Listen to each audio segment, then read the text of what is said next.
आणि या दोन्ही खासदारांनी जे काम केलं त्यामुळे माझा देखील अभिमानाने ऊर भरून आला आणि तुम्हाला देखील या शिवसेनेचे 2 खासदार या भारताचं नेतृत्व करतात जगभरामध्ये, ही छोटी गोष्ट नाहीये.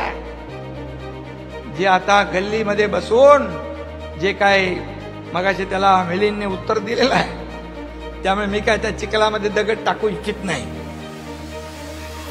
आणि म्हणून खऱ्या अर्थाने मोदीजींनी श्रीकांतला देखील शाबासकी दिली, त्याच्या पाठीवर कौतुकाची थाप मारली आणि मोदीजींनी श्रीकांतला म्हणाले, नवं नाव दिलंय भाऊ. कुठे भाऊ? मोदीजींनी शाबासकी दिली आहे. म्हणजे हे श्रीकांतचं श्रेय नाही, तुमच्या सगळ्या शिवसैनिकांचं श्रेय आहे.